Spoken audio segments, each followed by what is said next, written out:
ശിവൻകുട്ടി നമ്മുടെ വിദ്യാഭ്യാസ മന്ത്രി സംസാരിക്കുമ്പോ അല്ലെങ്കിൽ പ്രസംഗിക്കുമ്പോ ഇടക്ക് വാക്കുകളൊക്കെ തെറ്റാറുണ്ട്, പക്ഷേ നിലപാട് ഒരിക്കലും തെറ്റാറില്ല എന്നുള്ളതിന്റെ ഉദാഹരണമാണ് നമ്മളിപ്പോ കണ്ടത്. ഗവർണറുടെ മുഖത്ത് നോക്കിയിട്ടാ പറഞ്ഞിട്ടുള്ളത്.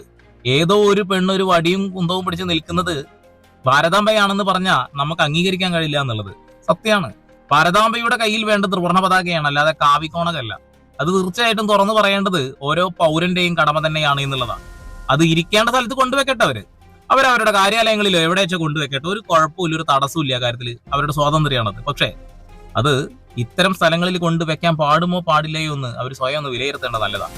ഇപ്പൊ റോട്ടിൽ കിടന്ന് അടി ഉണ്ടാക്കുന്നു, വി ശിവൻകുട്ടി പോകുമ്പോഴും മുഖ്യമന്ത്രി പോകുമ്പോഴും കരിങ്കൊടി വീശി അവരെ ഓടി ചെല്ലുന്നതുകൊണ്ട് യാതൊരു അർത്ഥമില്ല. നിങ്ങൾ എന്താണ്, നിങ്ങൾ ആരാണ് എന്ന് ഇതിനോടകം കേരള ജനത മനസ്സിലാക്കുന്നില്ല. ഗവർണർ ഒരൊറ്റ ആള് കാരണം BJP എന്താണെന്ന് കൃത്യമായിട്ട് എഴുതി കാണിച്ചങ്ങോട്ട് തന്നിട്ടുണ്ട്. സന്തോഷമായി. ഇനി നിങ്ങളുടെ വോട്ടുകളെ കുറിച്ചിട്ട് നിങ്ങൾ ചിന്തിക്കുക പോലും വേണ്ട. കാരണം അത്ര അധികം ആളുകൾ മനസ്സിലാക്കി, യുവജനങ്ങൾ മനസ്സിലാക്കി, സ്റ്റുഡൻസ് മനസ്സിലാക്കി.